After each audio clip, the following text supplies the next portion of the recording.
कुछ देर की खामोशी है, फिर शोर आएगा। आज कुत्तों का वक्त है, हमारा दौर आएगा। ये वो शेर है जिस शेर को पढ़ने के बाद आज मुफ्ती सलमान अजहरी को गुजरात की एटीएस और मुंबई की एटीएस ने गिरफ्तार कर लिया है। जी हां, आपको बता दें कि आज से कुछ दिन पहले गुजरात के जूनागढ़ में एक प्रोग्राम का आयोजन होता है। उस प्रोग्राम में मुफ्ती सलमान अजहरी साहब तकरीर करते हैं, वो बयान देते हैं और इस बयान के बीच में इस शेर को पढ़ते हैं और इस शेर को भारतीय जनता पार्टी के नेता साथ साथ राइट विंग्स के कई सारे लोग जो हैं वो साझा करते हैं और मुफ्ती सलमान अजहरी पर कार्रवाई की मांग करते हैं। सुधांशु त्रिवेदी नाम के जो भारतीय जनता पार्टी के प्रवक्ता हैं वो इस वीडियो को साझा करते हुए सलमान अजहरी के ये लिखते हैं कि यहां पर मुफ्ती सलमान अजहरी ने कुत्ते की जगह हिंदुओं को टारगेट किया है, जबकि मुफ्ती सलमान अजहरी ने पूरे बयान में कहीं पर भी किसी भी धर्म, किसी भी मजहब का जिक्र नहीं किया था। लेकिन ऐसी क्या बात थी कि अचानक से भारतीय जनता पार्टी के नेता को यह लगा कि यहां पर कुत्ते का अर्थ हिंदू है, जबकि ऐसी कोई बात नहीं थी। एक तो छोटा सा क्लिप वायरल किया गया और उस क्लिप के आधार पर महाराष्ट्र और साथ ही साथ यानी कि मुंबई और गुजरात एटीएस ने उन्हें गिरफ्तार कर लिया। आज सुबह सवेरे उनके घर पर 25 से 30 पुलिस वाले एटीएस के उनके घर के बाहर जो है वो पहुंच जाते हैं और उन्हें घेर लेते हैं, जिसके बाद मुफ्ती सलमान अजहरी इस पूरे मामले को लेकर के सोशल मीडिया पर ट्वीट करते हुए ये तमाम जानकारी देते हैं कि किस तरह से पुलिस महकमा उन्हें गिरफ्तार करने वाली है। जिसके बाद हिंदुस्तान के तमाम वो लोग जो मुफ्ती सलमान अजहरी को चाहते हैं वो फिक्रमंद हो जाते हैं और इस दरमियान ये देखा जाता है कि खबर आती है कि उन्हें गिरफ्तार कर लिया गया। लेकिन क्या मुफ्ती सलमान अजहरी ने जो बातें की थी उसका किसी हिंदू धर्म से लेना देना था, या अगर छोड़ देते हैं क्या उसका भारतीय हाकिमों से लेना देना था? जब हमने इसके बारे में सोचने और समझने की कोशिश की और फिर इसके बारे में जानकारी लेने की कोशिश की तो सोशल मीडिया पे हमें दो तरह का वीडियो मिला। एक तो 22 से 25 सेकंड का, 30 सेकंड का, जिसमें सिर्फ और सिर्फ मुफ्ती सलमान अजहरी के द्वारा कहे गए उस शेर को वायरल किया जा रहा है। लेकिन जब हमने उस वीडियो के बारे में और पता करने की कोशिश की तो हमें 1.5 मिनट का वीडियो मिला, जिसमें हमें यह बात साफ समझ में आ गई कि मुफ्ती सलमान अजहरी ने किसी धर्म को टारगेट नहीं किया और ना ही उन्होंने हिंदुस्तान के हुक्मरानों को टारगेट किया था, बल्कि उन्होंने फलस्तीन के बारे में जिक्र करते हुए यह बात बताई कि क्या वजह है कि आज मुसलमानों के हाल बेहाल हैं। उन्होंने हिंदुस्तान का कहीं पर नाम भी नहीं लिया, उन्होंने तमाम उन मुल्कों का नाम लिया जहां पर मुसलमानों के ऊपर जुल्म सितम हो रहा है। खास करके उन्होंने फलस्तीन के बारे में जिक्र करते हुए बातें रखी और इस दरमियान उन्होंने अपने वक्तत्व को खत्म करते वक्त, अपने बयान को खत्म करते वक्त इस शेर को पढ़ा था कि अभी तो कुत्तों का वक्त है, हमारा दौर आएगा। लेकिन कुछ लोगों को यह बात बेहद बुरी लग गई और हिंदुस्तान की एटीएस ने बगैर इस चीज को जाने परखे उन्हें गिरफ्तार कर लिया। सवाल यह उठता है कि जिस मुल्क में सरेआम हर रोज मुसलमानों को गालियां देने वाले कई सारे नेता हैं, जहां यह देखा जाता है कि मसाजिदों के सामने से बड़ी स्पीकर पर टी राजा सिंह जैसा विधायक जो है वो सरेआम मुसलमानों को गालियां देता है, उस दरमियान उन्हें पुलिस का संरक्षण मिलता है, उस वक्त तो छोड़ दीजिए, बाद में भी उनकी गिरफ्तारी नहीं होती है। लेकिन उसी मुल्क में एक मुस्लिम स्पीकर, एक धर्म गुरु के द्वारा अगर एक शेर कहा जाता है तो उसमें जबरदस्ती अपने आप को इंक्लूड करके, जबरदस्ती एक लफ्ज को अपने आप पर कहा जा सकता है कि मुसल्लत करके उस शख्स की गिरफ्तारी करवा दी जाती है। ये बातें साफ करती है कि कहीं ना कहीं हिंदुस्तान में जो प्रशासनिक व्यवस्था है वो किसी चंद लोगों का गुलाम है, जिनके इशारों पर यहां की एटीएस हो या यहां पर बड़े से बड़े अधिकारी हो वो काम करते हैं। वरना इस बयान के बाद इस तरह की गिरफ्तारी उनकी मुमकिन ही नहीं बनती है। हम आपको सलमान अजहरी का वो वीडियो दिखाते हैं कि आखिरकार सलमान अजहरी ने पूरा का पूरा क्या कुछ बयान दिया था। लेकिन उससे पहले आपको दिखाएंगे कि सलमान अजहरी ने इस पूरे प्रकरण पर अपनी क्या बात रखी है, उन्होंने क्या कुछ इस पूरे मामले को लेकर के कहा है। क्योंकि सोशल मीडिया पर इस पूरे मामले को लेकर के अब ट्रेंडिंग कहा जा सकता है, ट्विटर पर ट्रेंडिंग करवाई जा रही है। एक प्लेटफॉर्म पर यह देखा जा रहा है कि रिलीज मुफ्ती सलमान अजहरी ट्रेंड कर रहा है। आखिर क्या वजह है कि मुसलमान इस चीज की मांग कर रहे हैं? यकीनन उन्हें मालूम है कि मुसलमानों के एक धर्म गुरु को सिर्फ और सिर्फ इस वजह से टारगेट किया गया है क्योंकि वो एक खास धर्म, एक खास मजहब से ताल्लुक रखते हैं और उनको एक गलत तरीके से मिस इंटरप्रेट करके उनकी भाषणों को उनको गिरफ्तार करवाया गया है। इस हिंदुस्तान में सरेआम आप देखते हैं कि किस तरह से मुसलमानों के ऊपर लगातार उल्टी सीधी टिप्पणी की जाती है, लेकिन इसके बावजूद किस तरह से इस तरह के मामला सामने आते हैं। एक दफा एक मुशायरे में एक डॉक्टर राहत इंदौरी ने एक किस्सा सुनाया था कि पाकिस्तान के एक शायर थे, उन्होंने पाकिस्तान में एक शेर पढ़ा और उस शेर के पढ़ने के दरमियान उन्होंने एक बात कह दी। बात यह कही थी कि भाई साहब, उन्होंने ये बात कही कि सरकार जो है वो चोर हो गई है। बस इतना सा बात कहना था कि अगले ही दिन उनकी गिरफ्तारी हो गई और उनसे पूछा गया कि ये बताइए, फिर उन्होंने आपने ऐसा क्यों कहा? उन्होंने ये जवाब दिया कि आप बताइए कि क्या मैंने ये कहा था कि कौन सी सरकार चोर है। अब आप खुद अंदाजा लगाइए कि आप खुद अपने आप पर तमाम बयानों को ले लेते हैं। इसका यही मतलब होता है कि आप कहीं ना कहीं एक तरह से बहुत ज्यादा अंडर कॉन्फिडेंट है और एक खास मजहब को लेकर के आपके जहन में आपकी जहनियत खराब हो गई है। आइए हम आपको सलमान अजहरी के द्वारा जो बातें कही गई इस पूरे मामले पर, उन्होंने दिन भर में क्या कुछ बातें कही है, सबसे पहले आपको हम वो उनके तमाम जो कहा सकता है कि पोस्ट्स हैं हम उन्हें आपको दिखाते हैं। ये मुफ्ती सलमान अजहरी साहब का अपना ऑफिशियल कहा जा सकता है कि उनका जो ट्विटर हैंडल है, जो एक्स हैंडल है, उस पर इन्होंने तमाम जानकारी दी है। हम आपको शुरू से इस पूरे प्रकरण पर उन्होंने क्या कुछ बयान दिया है वहां से हम शुरू करते हैं और आपको तमाम बातें जो है उनके द्वारा क्या कुछ बातें कही गई शुरू से लेकर के अंत तक इस पूरे मामले पर वो बताते हैं। देखिए उन्होंने क्या कहा है। सबसे पहले जो है उनका जो ट्वीट हुआ था वो इस तरह से हुआ था। उनका पहला ट्वीट था कि बीजेपी के राष्ट्र प्रवक्ता सुधांशु त्रिवेदी ने हमारे बयान पर ट्वीट किया है और कहा है कि हम हिंदुओं के खिलाफ नफरत फैलाने का काम करते हैं। बयान में एक कविता का जिक्र है जिसे आपको ध्यान से सुनना चाहिए। कुछ देर की खामोशी है, फिर शोर आएगा, आज कुत्तों का वक्त है, कल हमारा दौर आएगा। पूरे बयान में कहीं भी हिंदू शब्द नहीं है और ना ही इसमें किसी समूह पर निशाना साधा गया है, लेकिन बीजेपी प्रवक्ता त्रिवेदी ने इसमें जबरन हिंदू शब्द डाला है और हिंदुओं को कुत्ता कहा है। इसलिए सभी हिंदुओं को इस नफरत फैलाने वाले प्रवक्ता के खिलाफ कार्रवाई करनी चाहिए। यह बात खुद सलमान अजहरी ने जब इस पूरे मामले पर रिप्लाई किया तब इन्हीं को गिरफ्तार कर लिया गया और सुधांशु त्रिवेदी के खिलाफ कोई बातें नहीं की गई। उसके बाद देखिए ये पूरी बात जो है इनके द्वारा कल कही गई। अब देखिए अभी से 5 घंटा पहले, the police are reluctant to provide any written update and have not even issued 41A notice till date, acting on the basis of false allegations alleged by and extremist groups does not make sense. अच्छा, ये पहले इन्होंने ये tweet किया था कि Mufti Salman Azhari has been detained, उन्हें arrest कर लिया गया, डिटेन कर लिया गया गुजरात एटीएस के द्वारा, मुंबई एटीएस के द्वारा and Chirag Nagar police based on a false allegation. मतलब एक झूठे आरोप पर 25 से 30 पुलिस वाले जो हैं उन्होंने समन किया मुफ्ती सलमान साहब के society and detained them around 11:56 AM, लगभग सुबह 11:56 में इनके घर के पास जो है फ्रॉम हिज रेसिडेंस उन्हें डिटेन कर लिया गया। उसके बाद इन्होंने लिखा कि पुलिस ने जो है इन्हें किसी भी तरह का रिटन अपडेट नहीं दिया and have not even issued 41A notice. मतलब भाई साहब आप मुझे गिरफ्तार करने के लिए आ रहे हैं तो कोई नोटिस तो होगा। उन्होंने इस तरह की भी कोई कागजात नहीं दिए। ये बात मुफ्ती सलमान अजहरी ने कही। अब देखिए इसके बाद क्या होता है। उसके बाद मुफ्ती सलमान अजहरी की तरफ से फिर ट्वीट होता है। वो ट्वीट ये होता है कि this actions comes after an FIR was registered by the Gujarat police based on a false allegations of hate speech by right wings activist. The police have been reluctant to act in a compliance with the law and they have not even issued 41A CRPC notice after the FIR.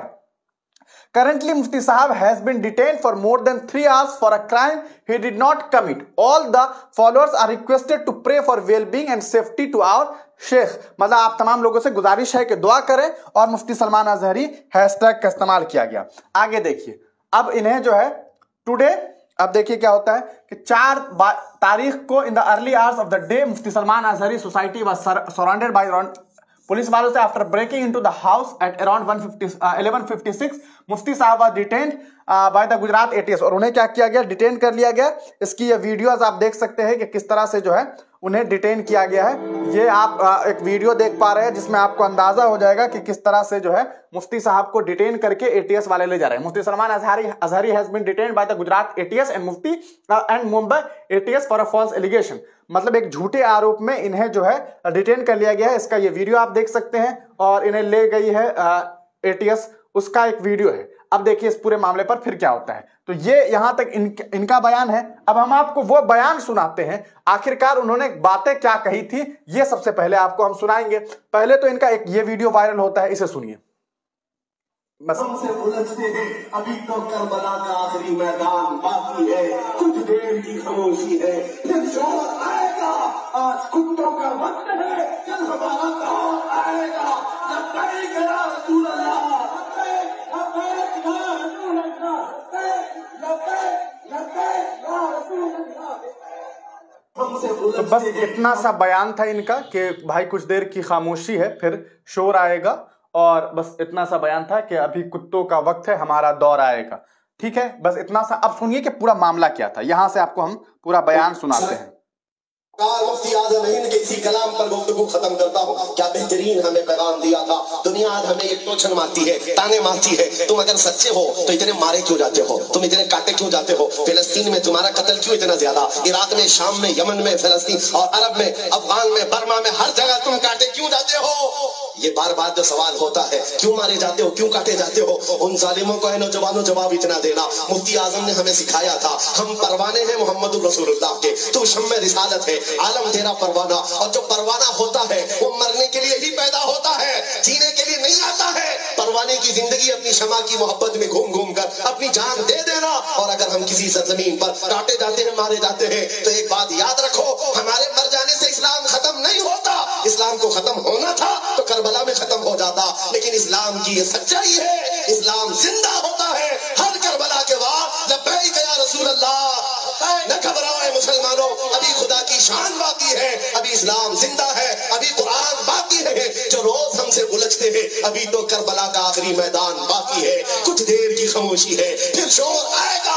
आज कुत्तों का वक्त है, कल हमारा दौर आएगा। जैसा कि आपने पूरा 1 मिनट का बयान सुना, इसमें वीडियो आपने देख लिया है। ये आपने देखा कि किस तरह से इस पूरे बयान में आपको कहीं पर भी ये बात सुनाई नहीं दी होगी कि मुफ्ती साहब ने, मुफ्ती सलमान अजहरी साहब ने कहीं पर भी ये बात कही है कि भारत का उन्होंने नाम भी लिया हो। कहीं पर उन्होंने भारत का नाम नहीं लिया। उन्होंने बर्मा में और तमाम मुल्कों में हो रहे मुसलमानों के ऊपर जुल्म और सितम का जिक्र करते हुए खास करके उन्होंने फ़लस्तीन का जिक्र किया। आप तमाम लोग जानते हैं कि किस तरह से इजराइल के द्वारा आतंकियों की तरह फ़लस्तीन के गज़ा पट्टी पर मासूमों पर हमला हो रहा है। वहाँ पर हज़ारों की तादाद में बच्चों की जान ले ली गई, लेकिन किसी का खून नहीं खौला, क्योंकि वो एक ख़ास मज़हब से ताल्लुक़ रखते हैं, और ये बात आप तमाम लोग समझते हैं। लेकिन इसकी वजह से इन्हें जो है उन्होंने बयान दिया फ़लस्तीन को लेकर के, और उसके बाद उन्होंने एक शेर कहा। उन्होंने उन हुक्मरानों की बात की जो कहीं ना कहीं इजराइल में रह करके फ़लस्तीनियों पर जुल्म कर रहे हैं, लेकिन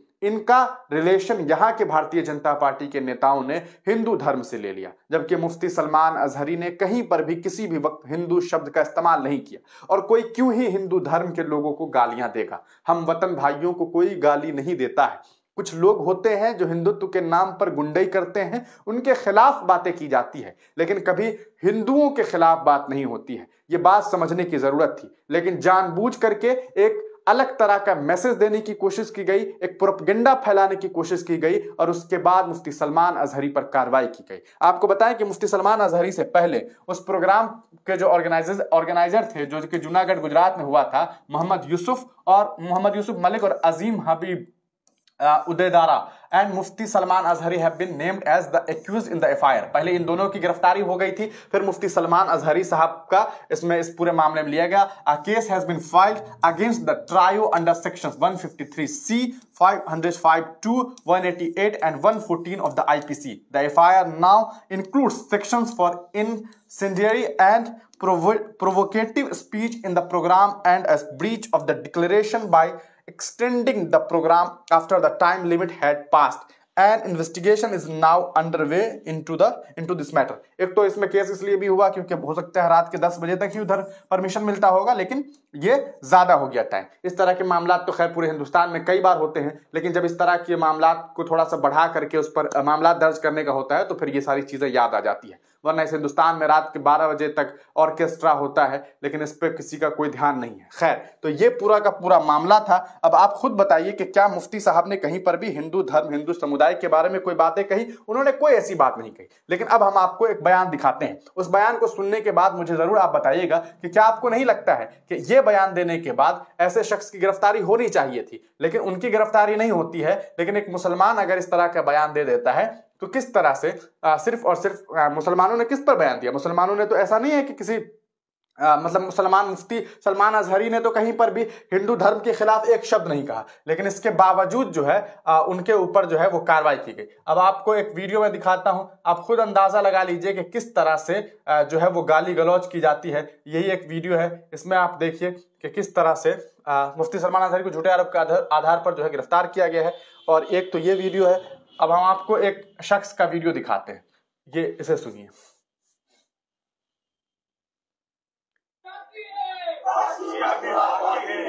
मैं आपको तारीख बताऊंगा.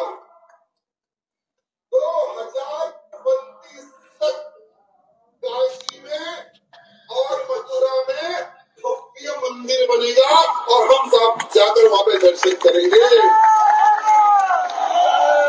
और 2025 और 2026 तक भारत देश हिंदू राष्ट्र की ओर बढ़ने वाला है. भारत के बड़े बड़े साधु संतों की वाणी है कि भारत देश हिंदू राष्ट्र बढ़ रहा है और 2025-26 तक हिंदू राष्ट्र की रूपरेखा सामने आ जाएगी. कभी है ना आप लोग हैदराबाद, जिसको हम भाग्यनगर कहते हैं, जब वहां पर भगवाधारी निकलते हैं तो अच्छे अच्छे लोग घरों में छुप जाते हैं. अरे ओवैसी जैसे भड़वे भी घर के बाहर नहीं निकलते. ये दो चूहे सिर्फ मीडिया के सामने खोखना इनको आता है, लेकिन आमने सामने की लड़ाई लड़े इन हरामियों में उतनी दम नहीं है मेरे भाइयों. किसी में उतनी दम नहीं है. आज अगर ये लोग ये कहते हैं कि बाबरी मस्जिद ढाई गई, उसकी शहादत हम नहीं भूलेंगे, बेटा हम भूलने नहीं देंगे तुझे. बाला साहब ठाकरे जी की एक सोच थी मित्रों कि मेरा हिंदू सिर्फ घंटा मारने वाला हिंदू ना हो, इन जिहादियों को ठोकने वाला हिंदू हो.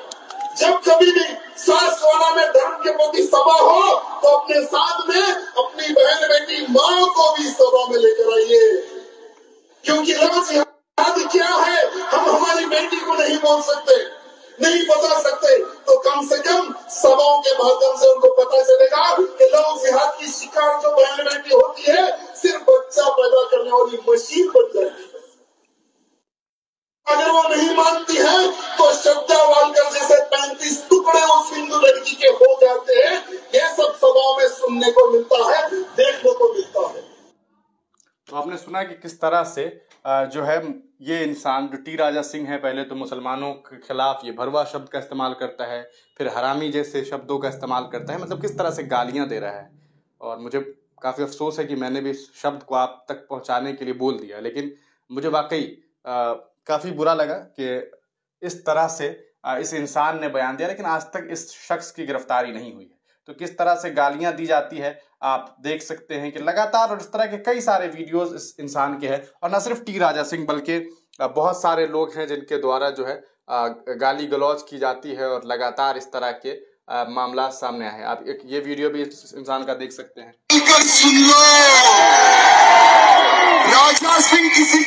रब से डरने वाला नहीं हो। अरे हिंदू हूँ, हिंदुत्व की बात करता हूँ। अरे तुम्हारी कान में दम है तो जाओ उन दो कुत्तों का मुंह बंद करके बताओ, मैं देखता हूँ। अरे हमारे रामचंद्र जी को जिसने गाली दी, हमने कहा था उसको रोको, तुमने उसको नहीं रोका, तुमने पुलिस प्रोटेक्शन उस हरामी को दिया। अरे हमने हिंदुत्व की बात करी तो 70 पे 7 दिन हमारे को जेल में डाल दिया गया। अरे जेल हमारे लिए कोई नया नहीं है। अरे एक घर हमारी विधानसभा कर सुन लो। तो ये बयान आपने सुना कि किस तरह से इस शख्स के द्वारा जो है अक्सर मुसलमानों के खिलाफ इस तरह की बातें की गई है। लेकिन इस वीडियो को देखने के बाद आपको अंदाजा हो गया होगा कि इस मुल्क में एक खास मजहब के लोगों को किस तरह से टारगेट कर लिया जाता है, जबकि वो कभी इस तरह की बातें नहीं करते हैं। मुफ्ती सलमान अजहरी को जल्द से जल्द रिहा किया जाना चाहिए, क्योंकि उन्होंने ऐसी कोई बात नहीं कही जिससे हिंदू समुदाय के हमारे भाइयों को तकलीफ होनी चाहिए। क्योंकि उन्होंने सीधी सी बात है किसी और लोगों के लिए इस तरह की बातें की, और जो लोग खास करके भारत में रह करके मुसलमानों के खिलाफ गालियां दे रहे हैं, उन्हें तरह तरह की बातें कह रहे हैं, उन पर बोलने वाले कोई लोग नहीं है। और आखिर क्यों ऐसे लोगों को ATS गिरफ्तार नहीं करती है? आप तमाम लोग अपनी राय कमेंट सेक्शन में जरूर लिखिएगा। तब तक के लिए दीजिए इजाजत, फिर मिलेंगे किसी नई वीडियो के साथ, किसी नई पेशकश के साथ।